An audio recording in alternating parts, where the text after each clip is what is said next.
नमस्ते दोस्तों, आप देख रहे हैं एक ऐसा वीडियो जो एक संवेदनशील और जरूरी सवाल उठाता है। क्या भारत में चर्च बंद होने की कगार पर है? क्या मसीही समुदाय को भारत में खतरा है? और क्या कहता है हमारा संविधान और कानून? आज हम इतिहास, तथ्यों और हाल की घटनाओं के आधार पर इस मुद्दे को समझने की कोशिश करेंगे। लेकिन सबसे पहले, अगर आप इस तरह के गंभीर विश्लेषण पसंद करते हैं तो चैनल को सब्सक्राइब करें और बेल आइकन दबाएं। चलिए शुरू करते हैं। भारत में ईसाई धर्म की जड़ें बहुत गहरी हैं। पहली शताब्दी में सेंट थॉमस के मालाबार तट पर आने की कहानी से लेकर आज तक मसीही समुदाय ने भारत की सांस्कृतिक और सामाजिक ताने बाने में अहम योगदान दिया है। स्कूल, अस्पताल और सामाजिक सेवा में चर्चों का योगदान जगजाहिर है। लेकिन पिछले कुछ सालों में, खासकर 2025 तक, मसीही समुदाय के खिलाफ हिंसा, भेदभाव और कानूनी चुनौतियों की खबरें बढ़ी हैं। क्या ये सब एक सोची समझी साजिश है या फिर कुछ और? आइए पहले इतिहास को समझते हैं।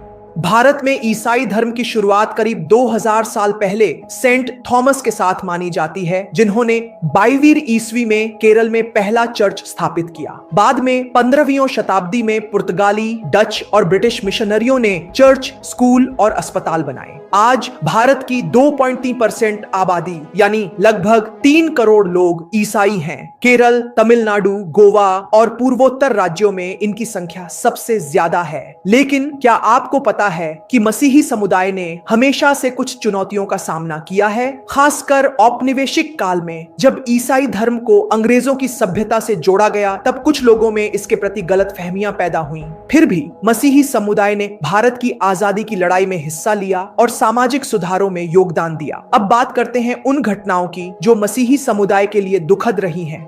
1999 ने ग्राहम स्टेन्स की हत्या ओडिशा के मनोहरपुर में ऑस्ट्रेलियाई मिशनरी ग्राहम स्टेन्स और उनके 2 बेटों को बजरंग दल के सदस्यों ने जिंदा जला दिया। उनकी गलती, वो आदिवासियों के लिए काम कर रहे थे और कुछ लोगों ने इसे धर्मांतरण से जोड़ा। इस घटना ने पूरी दुनिया को हिलाकर रख दिया। 2008 कंधमाल दंगे। ओडिशा के कंधमाल में मसीही समुदाय पर बड़े पैमाने पर हमले हुए। दर्जनों लोग मारे गए, कई चर्च जलाए गए और हजारों लोग बेघर हो गए। ये हिंसा स्वामी लक्ष्मणानंद की हत्या के बाद भड़की, जिसे कुछ लोगों ने मसीहियों से जोड़ा। 2020-2025 बढ़ती हिंसा। हाल के सालों में उत्तर प्रदेश, मध्य प्रदेश, छत्तीसगढ़ और झारखंड जैसे राज्यों में मसीही समुदाय के खिलाफ हिंसा की खबरें बढ़ी हैं। बनारस में 2022 में एक प्रार्थना सभा में पुलिस ने लोगों को गिरफ्तार किया। आरोप था जबरन धर्मांतरण, लेकिन कई बार ये आरोप बिना सबूत के लगाए गए। चर्चों पर हमले। 2023-2024 में खासकर मणिपुर में हिंसा के दौरान कई चर्चों को निशाना बनाया गया। मणिपुर में कुकी और मैतेई समुदायों के बीच तनाव में मसीही समुदाय को भी नुकसान उठाना पड़ा।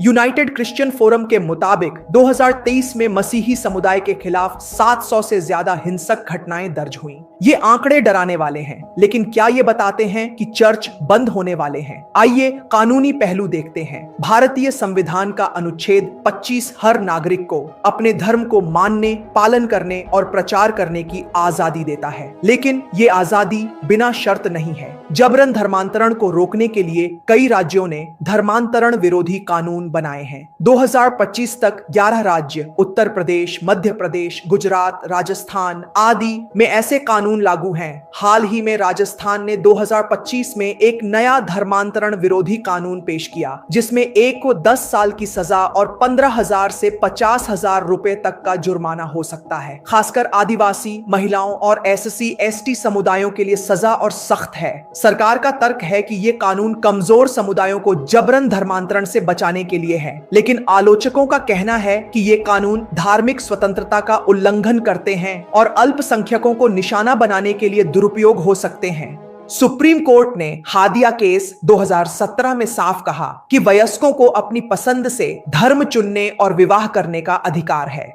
लेकिन कई बार इन कानूनों का इस्तेमाल प्रार्थना सभाओं को रोकने या मसीही समुदाय को डराने के लिए होता है। तो क्या भारत में चर्च बंद होने की कगार पर है? तथ्यों के आधार पर देखें तो ऐसा कोई ठोस सबूत नहीं है कि सरकार या कोई संगठन पूरे देश में चर्च बंद करने की योजना बना रहा है। लेकिन मसीही समुदाय के खिलाफ हिंसा, सामाजिक बहिष्कार और कानूनी दबाव बढ़ रहे हैं। खासकर ग्रामीण इलाकों में जहां इवेंजेलिकल मसीही प्रचार करते हैं, वहां तनाव ज्यादा है। भारत में ईसाई आबादी स्थिर रही है। धर्मांतरण का डर जो कुछ संगठन फैलाते हैं वो आंकड़ों से मेल नहीं खाता। फिर भी मसीही समुदाय के लोग डर के माहौल में जी रहे हैं। चर्चों पर हमले, प्रार्थना सभाओं पर रोक और गलत आरोपों ने उनके मन में असुरक्षा पैदा की है।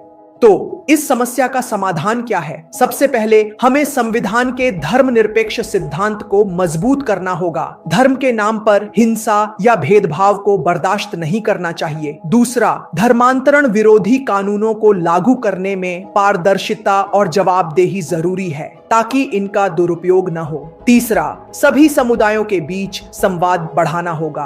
भारत की ताकत उसकी विविधता में है और हमें इसे संजोना चाहिए। मसीही समुदाय ने भारत को स्कूल, अस्पताल और सामाजिक सेवाएं दी हैं। हमें उनके योगदान को पहचानना चाहिए और उनके साथ एकजुटता दिखानी चाहिए। किसी भी धर्म या जाति का अपमान किए बिना हमें एक ऐसे भारत की ओर बढ़ना चाहिए जहां हर कोई सुरक्षित और सम्मानित महसूस करे। दोस्तों, ये वीडियो सिर्फ एक समुदाय की बात नहीं करता, बल्कि भारत की आत्मा की बात करता है। अगर हम एक दूसरे के साथ खड़े नहीं होंगे तो हमारा देश अपनी ताकत खो देगा। आप इस बारे में क्या सोचते हैं? कमेंट में बताएं और इस वीडियो को शेयर करें ताकि ज्यादा से ज्यादा लोग इस मुद्दे को समझ सकें। मिलते हैं अगले वीडियो में। तब तक सच्चाई और शांति के साथ रहें। ईश्वर आप सभी को शांति और आशीष प्रदान करें। धन्यवाद।